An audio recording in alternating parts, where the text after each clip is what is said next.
Hi friends, welcome back our YouTube channel. So చాలా మంది దగ్గర బైక్స్ అయితే ఉంటాయి. ఆ బైక్ని ర్యాపిడోలో ఎలా అటాచ్మెంట్ చేయాలో తెలియదు. ఇంకొంతమంది ఎలా అంటే వాళ్ళ దగ్గర అయితే ఒక బైక్ ఉంటుంది, బట్ ఆ బైక్ ఆర్సీ వాళ్ళ పేరు పైన ఉండదు. అలాంటి వాళ్ళు కన్ఫ్యూజ్ అవుతూ ఉంటారు. ఈ బైక్ ఆర్సీ నా పేరు పైన లేదు కదన్నా, నేను ర్యాపిడోలో నా బైక్ని అటాచ్ చేయొచ్చు అని చెప్పి అడుగుతూ ఉంటారు. అలాంటి వాళ్ళకే క్లియర్గా అయితే నేను ఎక్స్ప్లెయిన్ చేస్తాను. సో ఫస్ట్ ఆఫ్ ఆల్, మీరు ర్యాపిడో బైక్ ట్యాక్సీలో రిజిస్ట్రేషన్ అవ్వాలంటే మీ దగ్గర ఉండాల్సిన డాక్యుమెంట్స్ ఏంటంటో క్లియర్గా నేను చెప్తాను, ఒకసారి వినండి. First Aadhaar card, PAN card, driving licence must and షుడ్గా ఉండాలి. వీటితో పాటుగా మీ దగ్గర ఒక బైక్ ఆర్సీ ఉండాలి. ఈ బైక్ ఆర్సీ ఎవరి పేరు మీద ఉన్నా పర్లేదు, మీ ఇంటి వాళ్ళ పేరు మీద ఉన్నా పర్లేదు, మీ ఫ్రెండ్ సర్కిల్లో వేరే వాళ్ళ పేరు మీద ఉన్నా పర్లేదు. మస్ట్ అండ్ షుడ్గా Aadhaar card, PAN card, driving licence ఇవి మాత్రమే మీ పేరు మీద అయితే ఉండాలి. ఇవి ఉన్న తర్వాత మీరైతే రిజిస్ట్రేషన్ అయితే అవ్వచ్చు. ఈ వీడియో కింద డిస్క్రిప్షన్లో ర్యాపిడో అఫీషియల్ లింక్ అయితే ప్రొవైడ్ చేశాను. ఆ లింక్ ఓపెన్ చేస్తే డైరెక్ట్ మీరు ప్లే స్టోర్కే వెళ్ళిపోవచ్చు. అక్కడ నుంచి ఫస్ట్ యాప్ని డౌన్లోడ్ చేయండి. వన్స్ యాప్ని డౌన్లోడ్ చేసిన తర్వాత complete step by step process అయితే నేను ఇప్పుడు మీకు నా ఫోన్లో మీకు అయితే చూపిస్తాను. సో ఇప్పుడైతే నేను యాప్ని అయితే డౌన్లోడ్ చేసి పెడుతున్నా. యాప్ సింపుల్గా ఫస్ట్ ఓపెన్ చేయండి. వన్స్ యాప్ ఓపెన్ చేసేటప్పుడు మీకు కొన్ని పర్మిషన్స్ అయితే అడుగుతుంది. ఆ పర్మిషన్స్ అన్నిటికీ కూడా మీరు యాక్సెప్ట్ చేయాలి. పర్మిషన్స్కి అలౌ చేయాలి. అప్పుడే ఈ యాప్ అనేది ప్రాపర్గా వర్క్ అవుతుంది. ఓకే, వన్స్ యాప్ ఓపెన్ చేసిన తర్వాత ఇక్కడ లాంగ్వేజ్ అడుగుతుంది. నేను ఇక్కడ ఇంగ్లీష్ లాంగ్వేజ్ సెలెక్ట్ చేసుకున్నా. లాంగ్వేజ్ తర్వాత నెక్స్ట్ పైన ట్యాప్ చేయండి. నెక్స్ట్ పైన ట్యాప్ చేస్తే మీకు మీ ఫోన్ నెంబర్ అడుగుతుంది. మీరు ఏ ఫోన్ నెంబర్తో ఇందులో వర్క్ చేయాలనుకుంటున్నారో ఆ ఫోన్ నెంబర్ అయితే ఎంటర్ చేయండి.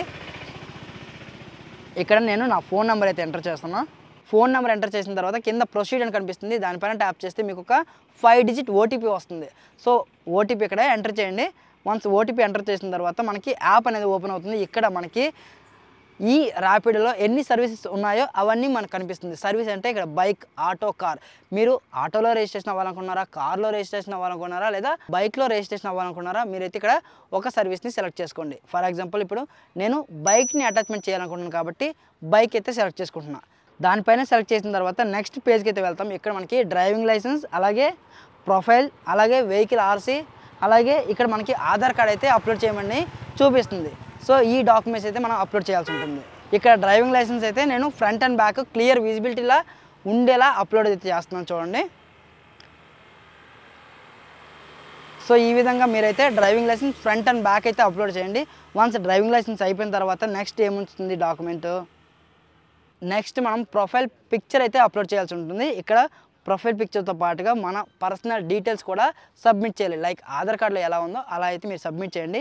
ఇక్కడ ఎగ్జాంపుల్గా నా డీటెయిల్స్ అయితే నేను సబ్మిట్ చేస్తున్నాను, చూడండి. ఓకే, ప్రొఫైల్ ఇన్ఫర్మేషన్ కూడా ఇచ్చిన తర్వాత నెక్స్ట్ వచ్చేసరికి మన వెహికల్ ఆర్సీ అయితే అప్లోడ్ చేయాలి. ఇప్పుడు బైక్ ఆర్సీ ఉంటుంది కదా, తెలంగాణ వాళ్ళకైతే ఆర్టీఏ వాలెట్ నుంచి అయితే మనం డౌన్లోడ్ చేసుకోవచ్చు ఫిజికల్గా. లేకపోతే ఏపీ వాళ్ళైతే పేపర్ ఉంటుంది కదా, ఆ పేపర్ని కూడా మనం ఇక్కడైతే ఆర్సీ ప్లేస్లో అప్లోడ్ అయితే చేసుకోవచ్చు, ప్రాబ్లం ఏమీ ఉండదు.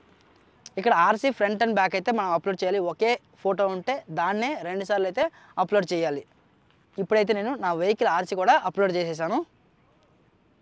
నెక్స్ట్ ఆధార్ కార్డ్ అయితే అప్లోడ్ చేయాలి. సో ఆధార్ కార్డ్ కూడా క్లియర్ విజిబిలిటీ ఉండేలా అప్లోడ్ చేయండి. కొంతమంది బ్లర్ డాక్యుమెంట్స్ పెడుతున్నారు. ఇలా బ్లర్ డాక్యుమెంట్స్ పెడితే మీ ఐడి అండర్ వెరిఫికేషన్ అని చూపిస్తుంది. 24 అవర్స్ కాదు, 1 వీక్ అయినా సరే మీకు ఐడి అనేది యాక్టివేషన్ అవ్వదు. మీరు పెట్టే డాక్యుమెంట్స్ చాలా క్లియర్గా ఉండేలా మీరైతే చూసుకోండి.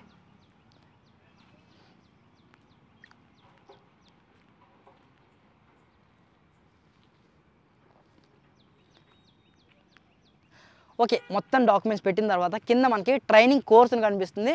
అంటే ఈ ర్యాపిడో బైక్ ఎలా వర్క్ చేయాలి, ఏ టైంలో ఎర్నింగ్స్ వస్తాయి, కస్టమర్తో మనం ఎలా బిహేవ్ చేయాలి, ఒకవేళ ఏదైనా ర్యాపిడోలో సమస్య వస్తే వాళ్ళ టీంకి ఎలా సపోర్ట్ తీసుకోవాలి అనేది క్లియర్గా ఈ కోర్సులో అయితే ఉంటుంది. ఒకసారి ఈ ట్రైనింగ్ వీడియోస్ అయితే చూడండి.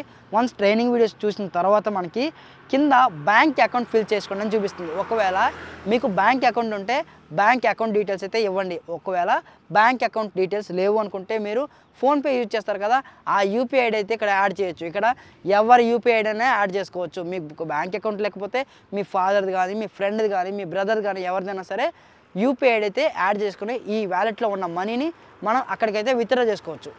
సో ఫర్ ఎగ్జాంపుల్ ఇప్పుడు నేను యూపీఐ ఐడి సెలెక్ట్ చేసుకుని నా పర్సనల్ యూపీఐ ఐడి అయితే ఇస్తున్నా, అది కూడా చూడండి. సో ఇలా ఇచ్చిన తర్వాత మనకి ఒక ఓటీపీ వస్తుంది. ఆ ఓటీపీ ఇక్కడ ఎంటర్ చేస్తే యూపీఐ అనేది సెలెక్ట్ అయిపోతుంది. ఇలా మన డాక్యుమెంట్స్ అన్నీ పెట్టిన తర్వాత ఒక 24 అవర్స్లో మన ఐడి అనేది వెరిఫికేషన్ అవుతుంది. వన్స్ వెరిఫికేషన్ అయిన తర్వాత ఎలా ఉంటుంది అనేది ఇప్పుడు మీకు మళ్ళీ క్లియర్గా చూపిస్తున్నాను. సో ఫస్ట్ ఇంటర్ఫేస్ ఇక్కడ కనిపిస్తుంది కదా స్క్రీన్ పైన, ఇలా ఉంటుంది. ఇక్కడ నుంచి కంప్లీట్ ప్రాసెస్ అయితే నేను మీకు చూపిస్తాను. ఫస్ట్ ఆర్డర్ ఎలా తీసుకోవాలి, సెకండ్ ఆర్డర్ ఎలా తీసుకోవాలి, ర్యాపిడోలో ఎలా వర్క్ చేయాలనేది కంప్లీట్గా చాలా వీడియోస్ అయితే ఉన్నాయి. ఆ వీడియోస్ సంబంధించిన ప్లేలిస్ట్ మన ఛానల్లో ఉన్నాయి. ఒకసారి అయితే వీడియో చూడండి. ఐ హోప్ ఈ ర్యాపిడో రిజిస్ట్రేషన్ వీడియో మీ అందరికీ నచ్చింది, అర్థమైంది అనుకున్నా. ఇలాంటి మరో బైక్ రిజిస్ట్రేషన్ వీడియోతో మీ ముందుకు వస్తాను. అంతవరకు మన ఛానల్లో ఉండే వీడియోస్ని చూస్తూ ఉండండి.